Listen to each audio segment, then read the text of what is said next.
Good morning, everyone. Welcome to Sports Shorts Daily. Ronnie Rantz alongside Tommy Krysan here with you on this Hump Day edition. TK joining us from Tremonti's Meat and Seafood. I'm at an undisclosed location presented by the Louisiana Sports Hall of Fame. Of course, uh, today, everyone's sort of talking, Tommy, about locally, at least in the Baton Rouge area, LSU and all, sort of talking about this decision by LSU's now four offensive staff members that are going to be coaching Ole Miss throughout the duration of the playoffs. Um, Obviously LSU had to sign off on this because these are four coaches that are leaving Ole Miss, coming to LSU, but now they're going back to Ole Miss. I would assume they're going to pull a little bit of double duty as far as doing LSU work, recruiting and whatnot, some of the day, and Ole Miss coaching some of the day, getting ready for the playoffs. Some people are a little concerned about this. Where are you on that? I think it's just part of what's happening in the world of college football or NFL junior football now. I mean, there's a memorandum of understanding. That's the new buzz thing, MOU, that, they are going to return to LSU. They're under contract. This is simply like we're loaning you for the duration of the playoff. I don't have a problem with it because there's so much other stuff going on in college football that's different than it was 10 years ago. And I mean, these coaches, they're full time at coaching, so that they can handle two chores. I mean, been done before. Maybe secretly, there's been guys who were still somewhere, but we know that happened with LSU baseball about 6, 7 years ago. That somebody was working for LSU and doing something for another school on LSU's dime. But so I don't have a problem with it. The people that are worried about it, I mean, find something else to talk about because I don't think it's that big of a deal. And I think it shows that Ole Miss, that Lane Kiffin does care about Ole Miss. He cares about those players, and he wants them players to have the best opportunity to be successful. And by these coaches going in there, I think that helps that team's chances at success. Well, one of the guys that we know is not going to be on the staff is Frank Wilson. I know that's a little I bit know. disappointing, as he was a beloved figure by the high school coaches in the state of Louisiana, by the players on the team, by the fans. I mean, just a good dude. I'll give you an example. A few weeks ago, I brought some people by for a little quick tour of the facility. Excuse me, Tommy, of the facility at LSU, the practice facility of some members of AMG, and Frank took time to come out and spend 10 minutes with with some executives and tell you a little bit about LSU football, take a few pictures, and we couldn't have been nicer. So that's a little bit disappointing. That Frank's not going to survive. Not shocking, but disappointing. Yeah, it is, and because if he was going to stay, that would have already been announced. When Lane Kiffin said he will coach the bowl game, this is before they knew they were going to the Texas Bowl. That kind of told me he's coaching the bowl game, but he's not going to be around after that. And I'm sure there's some kind of reason. But again, it's with all these decisions, it's up to Lane Kiffin. Okay, it's not up to the fans. It's not up to you and I. It's not up to the people watching Sports Shows Daily. Lane Kiffin's the guy making the money to win football games at LSU. So you got to defer to him on any and all of these decisions. Frank Wilson will land on his feet somewhere. I don't doubt that. But it is he went to St. Aug. He played at Nichols. Was a head coach at McNeese over there in Lake Charles for a couple of years. I mean, he's kind of got a lot of Louisiana in his blood. But I'm like you. It doesn't look like he's staying in Baton Rouge with LSU. Um, Don't the look, hey, I'm telling you what, he may end up at Southern with Marshall Falk. He'll be end up somewhere bigger than that, Tom. You're talking about a guy who's one I of said, the I said he preeminent. might. Yeah, I mean he's one of the preeminent recruiters in the country, and a guy who's been a head coach at two different schools. I mean he'll be fine, but it's just it's a shame they couldn't get it worked out, or we don't know the history. We know they had history before years and years ago. So um, the the reaction by the Notre Dame athletic director about them not making the playoffs has just continued to snowball throughout the week.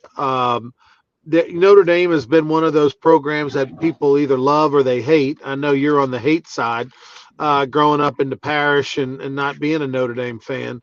But this is the way that Notre Dame has handled not getting into the playoffs. Look at the contrast that how classy Vanderbilt has handled not getting into the playoffs versus Notre Dame. Now, Notre Dame may feel like they've got a bigger argument than Vanderbilt. Both teams finished 10-2. Notre Dame's going to say we won 10 in a row. We've got a Heisman finalist, all this stuff. So does Vandy. But both, one handled it with class, and one has just been a whiny little you know what. Well, yeah, you're right. No, there's no in between with Notre Dame, and I think it gives fuel to the haters. But I'll say this, Ronnie, this may shock you when I say this. They should be in the playoff instead of Alabama, in my opinion. If I had a vote, okay, because I think they're a better football team, and I know they won 10 in a row, and the average difference was 29 points or whatever, but it was a weak schedule. But I think if you really have to be honest, they should be in and not Alabama.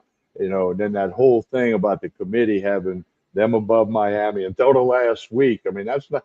I mean, they got to change the way they're doing this. I don't know if I'm smart enough to figure out the way to do it, but I mean, it's like we said the other day. It opens up some valid questions and criticism the way that committee has handled this and other things. And then the big thing now, what's worse, Notre Dame not being in this year, or Florida State when their quarterback got hurt a couple of years ago and they were undefeated. They were undefeated. They won them all. And, but I guess the NCAA, which I don't know what it is or it isn't, but the old saying, I don't care what you say about me, say something. People are talking about college football.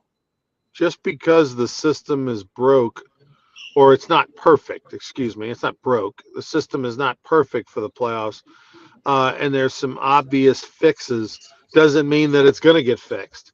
Look at the transfer portal that's going on in college athletics. We've said for years that's an easy fix. That doesn't involve going to court. That doesn't involve judges and rulings and all that. That is something that could be fixed to where you set a rule and it minimizes the transfer portal, or allows you to have one or none, or go back to sitting out a year, whatever the case may be. If your coach leaves, you can leave. Whatever. You could set all kinds of precedent and rules that could fix the transfer portal in all sports, and they refuse to do it. And they just sit by. And last year, Tommy, at one point, there were over 10,000 baseball players across the country in all levels that were in the transfer portal. I mean, that's just ridiculous. And so that said, just because the obvious thing to do is to fix it, doesn't mean they're going to fix it.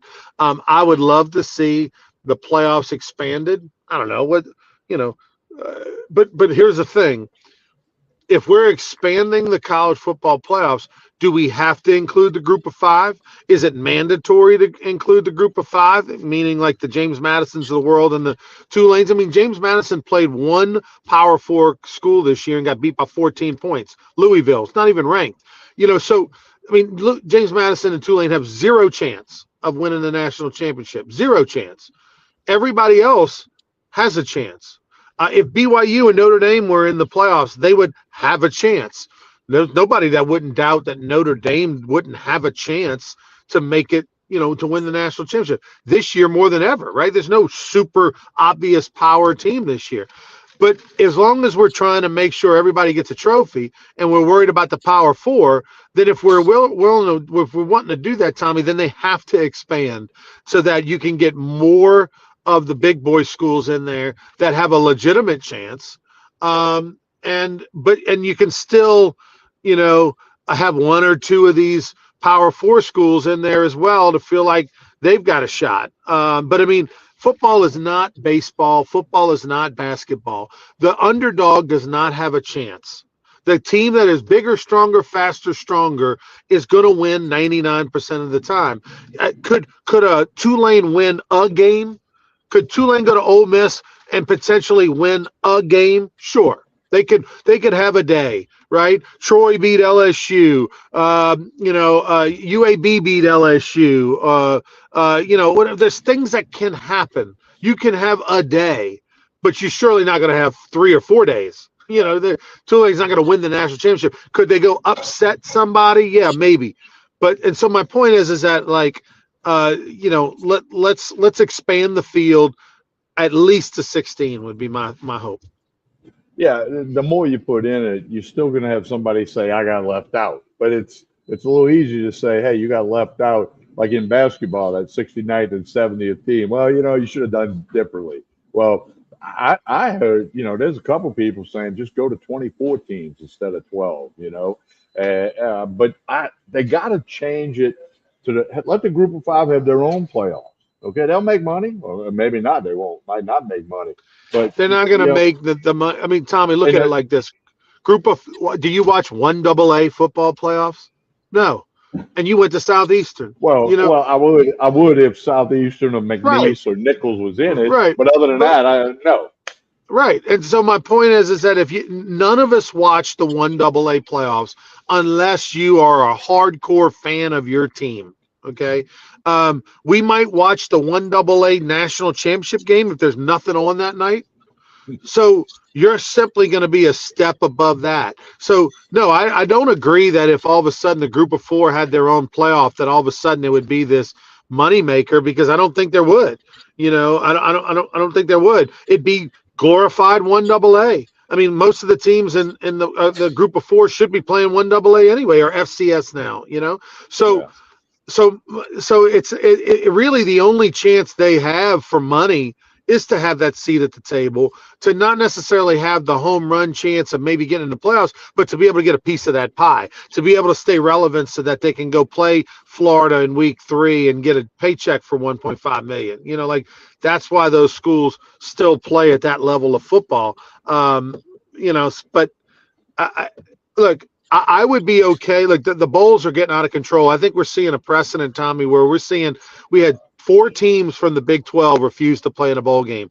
2 that were selected to play had to pay a $500,000 fine to not play in a bowl game. They said, we don't want to play in a bowl game. Here's a $500,000 check. They went down to 2 other teams in the Big 12 and at 5-7 records, and both of them refused to play. Now, they didn't get fined because they didn't qualify. They weren't 6-6. They didn't have to. But if you're 6-6 or above, and you're in a Power 4 conference, and you've got these bowl tie-ins, you're obligated to play. And if you don't, there's a fine. We're going to have to do some new math now, Tommy. They're going to have to raise these fines significantly. $500,000 obviously isn't enough if you're in a Power 4 conference. You're going to go, well, we'd rather not play. We're going through a coach transition. It's going to cost us $500,000 or more to go play in this bowl game and travel wherever anyway. Let's just pay $500,000, not have to deal with it. Well, now you need to raise it to $2 million, I guess, because you can't not play in bowl games. That can't not become the precedent. That's why these TV contracts exist. ESPN is giving billions of dollars to conferences for programming. Part of that programming is the Independence Bowl on a Thursday at 3:00. That's just the way it is. And so if you want the money, you gotta do the dance. And the dance is, hey man, you go 6-6, you go play in the bowl game.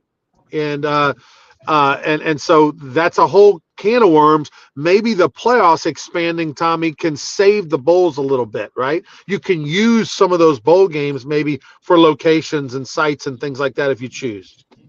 Yeah, it's definitely a mess. The bowl games have been on thin ice. It wouldn't be for the ESPN money, then they wouldn't, some of them wouldn't exist. And there's been talk, go back to the Notre Dame thing, that, they didn't want to go play because it's on ESPN and they got the thing with NBC and they didn't want to help ESPN's ratings. But I don't know, that's speculation. But, it's just craziness. The NCAA is a mythical organization. They have no power, no strength.